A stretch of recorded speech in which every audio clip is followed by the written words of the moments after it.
আমাদের কাছে মনে হয় যে আমরা যেসব বিষয়ের সংস্কারের আলাপগুলো করেছি সে বিষয়গুলোকে যদি বাস্তবায়ন এখন থেকে করতে না পারে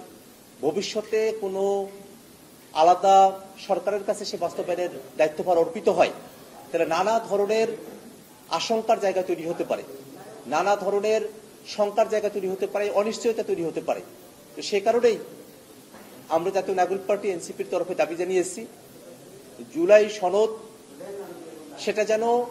অন্তর্বর্তীকালীন সরকারের আমল থেকেই সেটা বাস্তবায়ন করা হয়, তার জন্য একটা আইনি ভিত্তি থাকে। এই কারণে আজকে জাতীয় নাগরিক পার্টি এনসিপির তরফে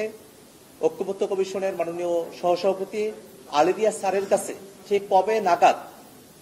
এই বাস্তবায়নের পথ এবং পন্থা কি হবে সেটা নিয়ে কমিশনের পক্ষ থেকে আলাপ করা হবে, সেই প্রসঙ্গ আমরা জানতে চেয়েছি। যদিও খুবই অস্পষ্টভাবে তিনি আমাদেরকে আশ্বস্ত করে চেয়েছেন যে এই বিষয়গুলো নিয়ে রাজনৈতিক দলগুলো তারা নিজেদের মধ্যে কথা বলবেন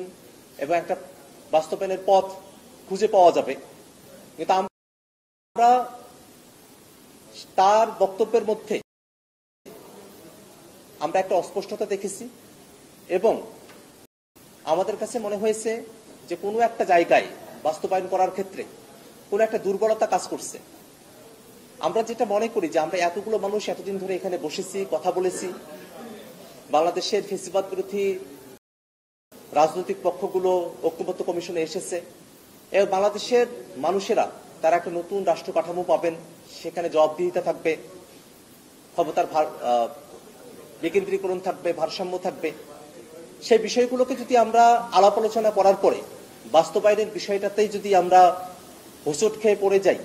তাহলে আমাদের সমস্ত চেষ্টা, আমাদের সমস্ত পরিশ্রম এবং আমাদের শহীদদের যে আত্মত্যাগ সেটা বিফলে যাবে, সেটা কোনোভাবেই আমাদের কাছে কাম্য হতে পারে না। এই কারণে এখন সবথেকে জরুরি বিষয় হলো জুলাই সনদের বাস্তবায়ন এবং আইনি ভিত্তি প্রদান কেমন করে করা হবে সেই আলোচনাটাকে কনক্রিট করে ফেলা।